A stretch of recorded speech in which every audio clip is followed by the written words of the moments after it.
एक ऐसा प्रोटीन जो ऑक्सीजन लेता है लंग्स से और पूरी बॉडी के अंदर सेल्स को वो सप्लाई करता है। वो आपके दिमाग के सेल्स, ब्रेन के सेल्स को सप्लाई करता है, वो आपके दिल के सेल्स को ऑक्सीजन सप्लाई करता है, वो आपकी किडनी के सेल्स को ऑक्सीजन सप्लाई करता है, वो आपके लिवर के सेल्स को ऑक्सीजन सप्लाई करता है, और आपके मसल्स हो गए, जॉइंट्स हो गए, जहाँ पे भी ऑक्सीजन की ज़रूरत है, जिस सेल के अंदर भी ऑक्सीजन की ज़रूरत है, वो वहाँ पे ऑक्सीजन पहुँचाता है। और वही प्रोटीन वहाँ से कार्बन डाइऑक्साइड को उठाता है, वापस आके लंग्स में छोड़ता है। तो ये कितना शानदार प्रोटीन होगा। तो बिल्कुल ये बहुत ही शानदार प्रोटीन है। अक्सर औकात अगर आप डॉक्टर के पास गए होंगे तो उन्होंने एक आपका टेस्ट कराया होगा, कंप्लीट ब्लड काउंट, तो वहाँ पे आपने देखा होगा हेमोग्लोबिन। तो ये वही प्रोटीन है जो ऑक्सीजन लेता है लंग्स से और सप्लाई करता है बॉडी के हर सेल के अंदर, और वहाँ से कार्बन डाइऑक्साइड को उठाता है और वापस ले आता है भाई। तो हेमोग्लोबिन बहुत ज़्यादा अहम है। तो हेमोग्लोबिन कहाँ पे होता है? ये रेड ब्लड सेल्स के अंदर होता है। हेमोग्लोबिन अगर देखा जाए, इसकी जो लैब रिपोर्ट्स के हिसाब से देखा जाए, तो अगर आप मर्द हैं तो आपका हेमोग्लोबिन जो नॉर्मल लेवल होगा वो 13 से 17 के बीच में, 13 to 13 ग्राम पर डेसीलीटर। अगर 13 से नीचे है तो आपने इमीडिएटली अपने डॉक्टर से मशवरा करना है। अगर 17 से ऊपर है तो भी इमीडिएटली अपने डॉक्टर से मशवरा करना है और उसको सही करवा के इलाज करवाना है। और अगर आप फीमेल हैं तो आपका जो हेमोग्लोबिन होना चाहिए वो 12.5 से लेके 15.5 तक ग्राम पर डेसीलीटर तक होना चाहिए। अगर इससे कम है तो डॉक्टर के पास जाएं, अपना इलाज करवाएं और इसको सही करें। नॉर्मली डॉक्टर्स क्या करते हैं, आपका लैब रिपोर्ट करेंगे, लैब रिपोर्ट में ये आइडेंटिफाई करेंगे कि भाई आपका कितना कम है। अगर आप जितना कम आता है तो फिर आप आपकी वो डिटेल्ड हिस्ट्री लेंगे। तो वो आपसे पूछेंगे क्या आप ऐसे खाने खा रहे हैं जिनके अंदर आप जो हेमोग्लोबिन है ना ये आयरन से बनता है, तो क्या आप आयरन रिच फूड खा रहे हैं। अब आयरन रिच फूड कौन सा होता है? अब आयरन रिच फूड वो है जो मीट हो गया, मटन हो गया, आपका बीफ हो गया, इसके अंदर बहुत ही अच्छी मकदार आयरन की मिलती है। इसके साथ आपको ग्रीन लेफी वेजिटेबल्स हो गए, इनके अंदर शानदार मकदार होती है ग्रीन लेफी वेजिटेबल्स की, इनके अंदर आयरन की। उसके साथ आप, ये अहम है कि आप ऐसे खाने खाएं जिनके अंदर आयरन हो। फ़िश हो गई आपकी, सल्मन हो गई, किंग हो गई, शेरी फ़िश हो गई, राउ फ़िश हो गई, इनके अंदर शानदार मकदार है आयरन की। तो ये आप खाएं और अपने आयरन को मेंटेन रखें। देखें अक्सर औकात जब डॉक्टर आपको मशवरा देता है कि ये चीज़ें खाएं, तो इसके साथ कुछ लोग क्या कर रहे होते हैं, ये खा तो रहे होते हैं ये सारी चीज़ें, लेकिन जैसे मसलन किसी ने लंच किया, उसके अंदर शानदार किस्म का आपने मटन खाया, बीफ खाया, चिकन खाया, आपने फ़िश खाया, और उसके बाद आपने जैसे वो खाना खा के आप बैठे तो आपने एक ज़बरदस्त इतना बड़ा कप चाय का उठा के पी लिया, या कॉफ़ी का कप पी लिया, या आपने दूध का गिलास पी लिया, या कोई जूस पी लिया जिसके अंदर बहुत सारा दूध है। तो भाई ऐसा नहीं करना है। जहाँ पे आयरन रिच फूड की बात आ रही थी, वहाँ पे कुछ ऐसे खाने हैं जो एंटी आयरन है। तो आप जैसे आयरन रिच फूड खा के आपके उसके साथ एंटी, जैसे ये ऐसे खाने जिनके अंदर बहुत ज़्यादा कैल्शियम है। आप देखें चाय, कॉफ़ी और जूस के अंदर मिल्क डालते हैं, मिल्क के अंदर होता है कैल्शियम।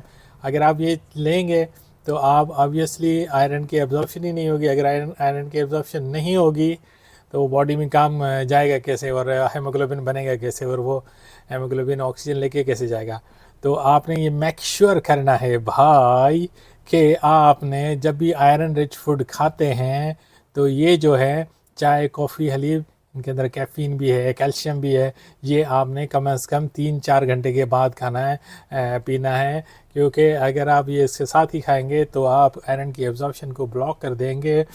तो आयरन की एब्जॉर्प्शन ब्लॉक होनी नहीं चाहिए।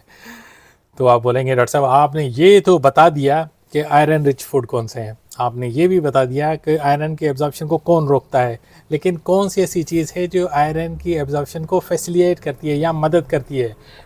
हाँ भाई बताते हैं, वो है विटामिन सी।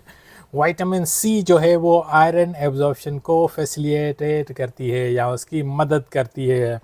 अब आपको विटामिन सी सप्लीमेंट फॉर्म में भी मिल जाएगा और आपको ये डाइटरी में भी मिल जाएगा। जैसे आपको ये फ्रूट्स हो गए, जैसे ऑरेंज हो गया, जैसे क्या कहते हैं किनू हो गया, जैसे लाइम हो गया, जैसे लेमन हो गया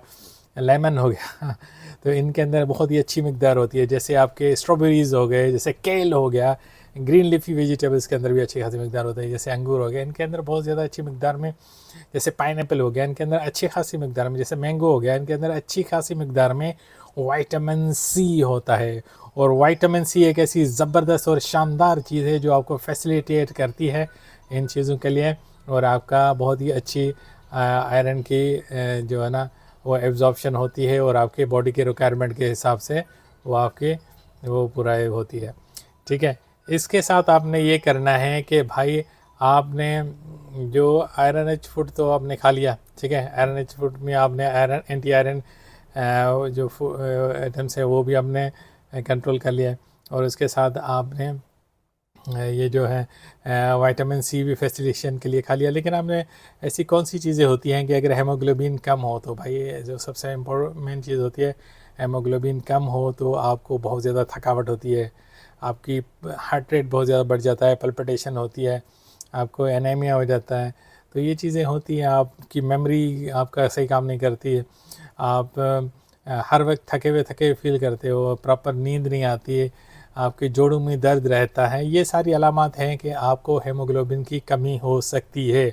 अगर ये कमी होगी तो इस तरह की अलामात आएंगे। लेकिन जब आप एक दफ़ा ये सारी कमियां पूरी कर देंगे, आप हेमोग्लोबिन का टेस्ट करवा लेंगे, अपने डॉक्टर से मशवरा करके आप उसके हिसाब से दवाइयाँ भी इस्तेमाल करना शुरू कर देंगे, और आयरन रिच खाने इस्तेमाल करना शुरू कर देंगे, और एंटी आयरन का जो टाइम है उसको सही मैनेज करेंगे ताकि वो आयरन को डिस्टर्ब ना करे, और ऐसे खाने खाएंगे जो आयरन एब्जॉर्प्शन में हेल्पफुल हों, तो ये आपके लिए बहुत ही शानदार रहेगा। याद रखिएगा कि आपके अंदर जितना अच्छा आयरन रहेगा, आपके रेड ब्लड्स जितने मज़बूत रहेंगे, आपके जितने खून मज़बूत रहेगा, तो इसके आपकी स्किन ग्लोइंग करेगी, इससे आपकी मेमोरी अच्छी रहेगी, इससे आप अच्छा कंसंट्रेट कर पाएंगे, इससे आप हेल्दी रहेंगे, इससे आप थकेंगे नहीं, आप एग्जॉस्ट नहीं होंगे, आप ताबान नहीं होंगे, इससे आप हमेशा एनर्जेटिक रहेंगे, आप गेम खेलेंगे तो भी अच्छे रहेंगे, आप पढ़ाई करेंगे तो भी अच्छी पढ़ाई होगी, आप अगर जॉब करते हैं तो उस पर भी अच्छी तरह कंसंट्रेट करना पड़ेंगे।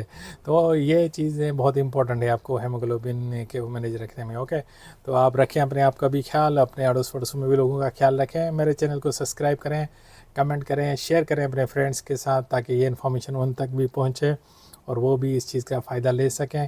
और आपको किसी और चीज़ के बारे में भी आप चाहते हैं कि मैं अगर वीडियो बनाऊं तो काइंडली मेरे कमेंट में बताइएगा, तो मैं फ़र्दर वीडियोस बनाता हूँ। ये बहुत ही अच्छी रिसर्च करने के बाद ये वीडियोस बनते हैं, तो आप काइंडली मेरे वीडियोस को लाजमी लाइक करें, बहुत ज़्यादा मेहनत लगती है। Okay, take care, enjoy.